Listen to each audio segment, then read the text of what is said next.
If you've just started working with an advertising agency and literally just signed the agreement, it can be a little bit nerve-wracking not knowing what's going to come next. So this video is going to be all about how we onboard new clients up to the point where we're ready to start putting together the advertising strategy. And hopefully this will be useful for either new agency owners or potential new clients to our agency. So let's get into it.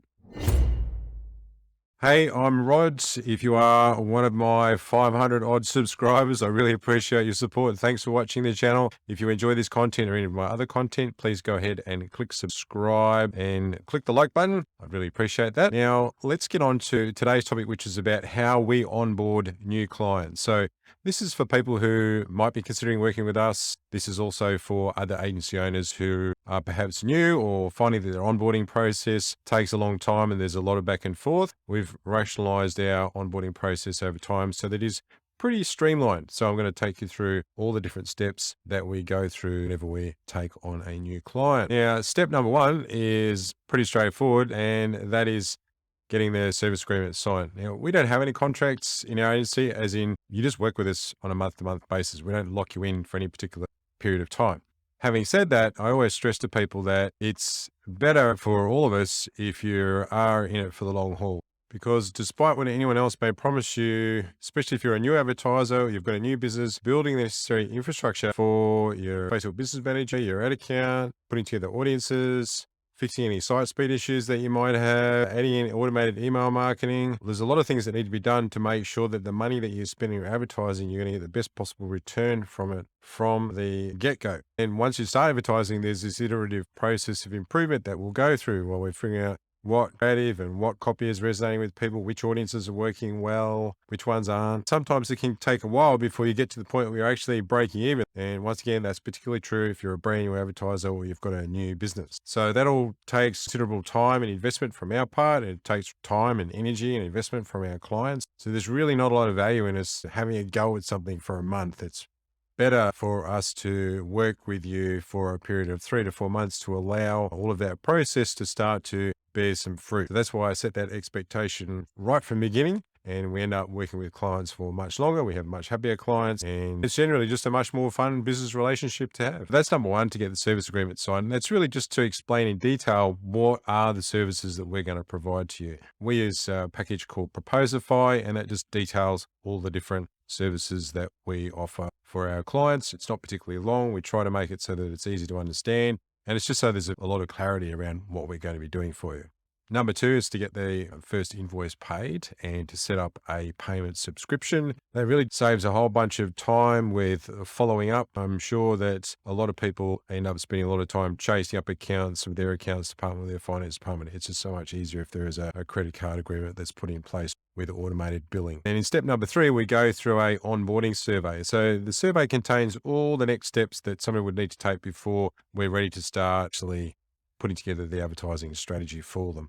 We use Google Forms to do that. I just send the client a link to the Google form, and all they have to do is just go through and fill out the form. So this is what part of the form looks like. And then as far as what's on the form goes, I'll break that down for you now. So firstly, there's systems access. So that's setting up access to the back end of their Shopify or their Magento or their Maropost e-commerce, aka Neato store, so that we can install any pixels that are needed. So typically that's going to be the Facebook pixel. It might also be the LinkedIn pixel, could be the TikTok pixel. The pixel may already be installed. We might just need to check to make sure that it's installed okay. For example, with Shopify stores, we're going to want to have a look at the Facebook plugin if it's already been enabled and make sure that the detail is turned on, which enables the Facebook Conversions API to work. Next, we'll be requesting access to your email service provider, which is typically going to be Klaviyo or MailChimp or one of those, so that we can make sure that the integration between Facebook and the service provider is set up. That's often used when we're gaining lookalike audiences, so that we can automatically update the custom audiences that the lookalike audience is based on. In part D, this is where we get all of the Facebook Business Manager side of things set up. So if somebody doesn't already have a Facebook Business Manager, then we have a video that walks them through what they need to do to set that up and create the ad account and apply the payment method and put in all of their business details so that they've got a business manager and an ad account ready to go. And we walk them through how they then provide us with access to all of those assets so that we've got everything that we need to start creating the initial Facebook ads campaign structure. Next, this is where we need access to all of the brand assets. So that's going to include things like the brand logo, preferably in an SVG format. SVG is great, especially because we use Canva a lot for producing creative. It means that we can then apply any of the brand colors to that SVG, or we can make it black, or we can make it white, we can make it transparent. That's really useful. If the client doesn't have SVGs, then we want them to upload PNGs or JPGs, whatever they happen to have, then we can usually work with that and create the format that we need.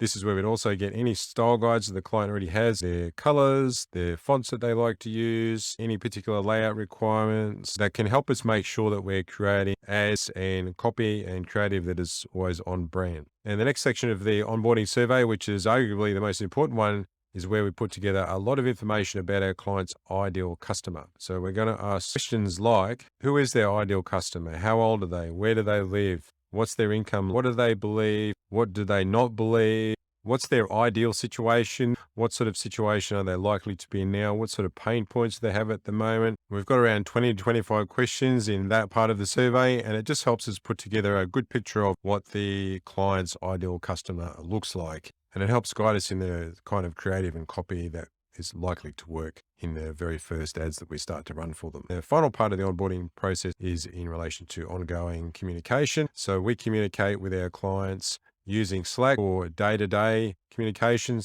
If you're not familiar with Slack, that's a really great tool for conversing in real time or asynchronously via chat. You can send back and forth videos, you can upload images, documents, whatever. It allows everyone in my team to see what's going on with a particular client. We make a private channel for each client, and it also allows everyone on the client side to see everything that's been going on and go back and see the history. And it's just a really efficient way to manage communication and works much better than email. The last part of that particular piece is setting up the automated email that goes out to all of our clients to invite them to book in a Zoom meeting, which is currently with me at the beginning of each month. So we can talk about the results from the month before. We can talk about the strategy going forward. We can talk about what sort of problems or what sort of ambitions the client has. This is a really great way to build an ongoing rapport with clients, but it's also a way to understand what sort of business issues the client has, because oftentimes you may have skills that can actually help clients solve their problems. They didn't know you had the skills. You didn't know they had the problem. So you've got to have this regular communication, at least on a monthly basis, I'd say, just to keep those communication lines open. And you'll find that you'll have much happier clients by doing it that way. And it's certainly been my experience as well. So that's it for this video. Hopefully you found this useful to understand how our client onboarding process works. What comes next is how we actually put together the advertising strategy, and I'll make that the subject of another video. If you enjoyed this video and you found it useful, please go ahead and hit the like button and click subscribe. I really appreciate that. And if you are looking for assistance with improving the results that you have from your Facebook and Instagram marketing, or you're wanting to improve your conversion rates through automated email marketing, and you'd like to have a chat with somebody about that, then there will be a link in the video description where you can book in time to chat with myself or one of my team, and we can talk about what you want to do in your business, how things work from outside, what the pricing is like, all that kind of thing. And who knows, we may end up working together. That's it. I'll catch you in the next video.